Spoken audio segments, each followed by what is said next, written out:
From racial tensions in Ferguson, Missouri, to the escalating threat in the Middle East, the political landscape has shifted in the 26 days since Congress started its August recess. We've invited members of the Massachusetts delegation to join us before they return to Washington.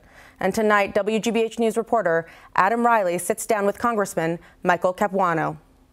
Thanks, Susie. Congressman Capuano represents the 7th District, which includes, among other places, parts of Cambridge and Boston, and his hometown of Somerville. Congressman, welcome to Greater Boston. Thanks for being here. Great to be here. Theo Curtis, the American writer who was recently reunited with his family, was a constituent of yours at the time that he went missing. How involved were you in the effort to broker his release? One of my staffers is a longtime friend of his family, and they called us early on, and we did what we could. But to be perfectly honest, and they understood this, in these situations, there's a limited amount you can do. But we put them in touch with some people. We kept in touch with them to the best of our ability. With the family, we kept in touch with them and put them in touch with other people that might be able to help.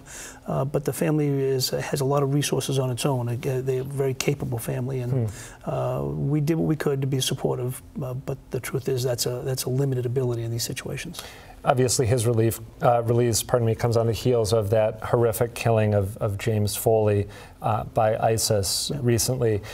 That killing of James Foley sparked a conversation about whether the United States should ever pay money to obtain the release of American citizens who are being held captive abroad.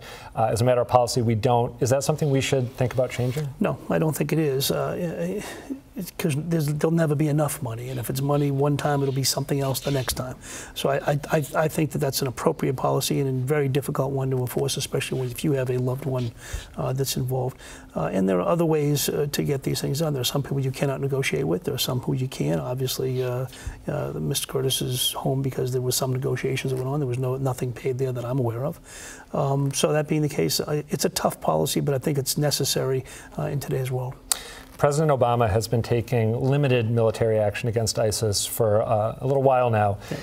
When will he need to come to Congress to seek congressional approval? As you see it, I know it's murky. There's some debate about whether when he'll need to get approval. And when he does come, how do you think he'll respond? What should our action be there? I think he should come reasonably soon, unless this will be a truly limited situation. Thus far, I think it's been okay. It has been limited. It has been only airstrikes. But I do think that some point he should come so we can have a conversation. And everybody, I don't like the idea of the president being on his own and being able to make these decisions without Congress. It will be a messy debate and a difficult one, and I, for one, don't know what I'll do. I actually think every situation is different. I voted against the war in Iraq, but I voted to send troops to Afghanistan. So I look at them individually.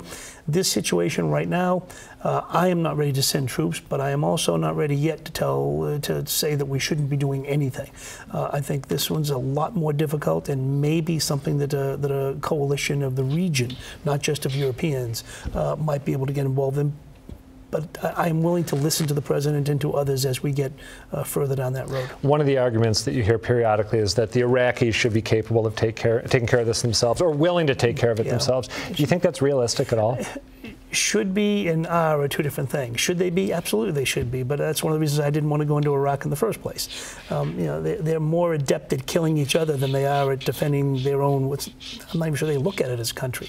Well, that's a big part of the problem, right? I actually spoke with Congressman Tierney on the show recently, and it seems like to suggest that the Iraqis should handle it suggests that they view themselves as Iraqis. Yeah, I don't think they do. But for instance, I mean, most of us thought the Kurds were more capable militarily than they turned out to be. Again, at least they are willing to engage, which is a step forward on the Iraqi military. So I think that, again, each situation is different. Each situation is difficult. Actually, some are not. This one's a very difficult situation. You have a group of people that even Al-Qaeda thinks is too extreme, which I think that speaks for itself. The question is, do we have an appropriate role to play? Are we acting on our own? Or is there a coalition of people in the region who are willing to help? And can we support them without us being out front? If we get out front, there has to be a clear and unequivocal purpose to our mission and a clear and unequivocal goal to our mission. Right now, I don't see one that can be accomplished, but I haven't made a final decision yet. Let's turn to domestic politics for a bit. After the midterms, you may end up going to Washington and working in the context of both the House and the Senate being controlled by the GOP.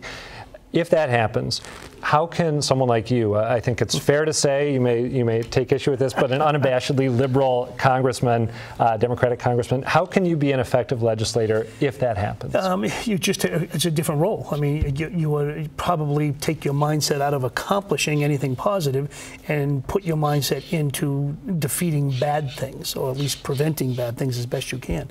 And to be honest, I've been both in the majority and the minority, and it is a different role. So I look at it that way. Look, if the American people choose that path, which I think obviously would be the wrong path, then it is incumbent upon the majority to put their package together and propose it. If it's something I can embrace, if it's a reasonable thing. And the thing that gets me is that there are so many reasonable Republicans in the House and the Senate. If they take control of the situation, there is a possibility that we can work together. It has happened in the past. It could happen again. That'll be up to them who controls their own party. Is it going to be the more reasonable people that we can work with and still be the minority, but at least work with in a positive way, or is it going to be the unreasonable people who don't want to work with us? What are areas where you see at least the possibility of working together? Many of them, financial issues, hopefully immigration. Hopefully if we can get past the current little bump in the road and get past the election, we can actually get something done in immigration. I think you have an act that would help people who graduated from U.S. universities get visas, right, and stick around here? I put my own act in, but it's a very limited item, and I hesitated for a long time doing it because I believe in comprehensive immigration reform. I don't like the idea of piecemeal, but when it became apparent that we were not going to be able to do comprehensive, I thought for this region, the people who graduate with a PhD from MIT and Harvard and BC and BU and Tufts, they should be able to stay here. If you can get a PhD in science from MIT, you're one of the most capable people in the world, and the last thing we should want to do is send them home to then compete against us. Have you had any conservative colleagues respond positively? Not yet, because they will not touch an immigration bill for any reason.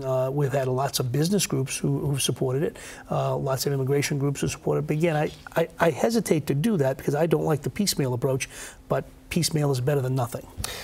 There's been talk, as you know, of bringing the Olympics here to Boston. You're on the Transportation and Infrastructure House Committee. There'd be a huge transportation heave required if we did that. What do you think of that possibility? Do you like it? I have my questions. I've expressed them to the most vocal proponents in the sense that I think it'd be great. But at the same time, it has to be great in more than just good feeling. I'm not interested in having facilities that after the day is over, they sit there empty or imposed on a location. Now, that's not what the proponents are advocating. But there are a lot of details to work out. The transportation aspect of it, I actually think could be a good thing. It might give us the incentive to actually do some of the transportation projects that we all want. Maybe rebuild some of our somewhat decrepit public transportation, say. Green Line and North-South Rail Link and a whole bunch of other things. Who knows what. But at the same time, I am not yet a proponent, but I am open. I like the idea, but it has to work. I'm not for it just so I can pound my chest and say we have the Olympics here. If it works, and I don't mean works for the time where the Olympics are here, but works for after the Olympics leaves, I think it's possible, but I think it's difficult. Final question for you, briefly. You made the call last year not to participate in this governor's race. We're headed down the home stretch, heading up to the primaries. Do you watch the Democrats running for the nomination and think every now and again, oh, I wish I were part of that? Of course. I mean, yeah, that's human nature. But in general, I'm pretty satisfied with my decision. There have been moments I've regretted it.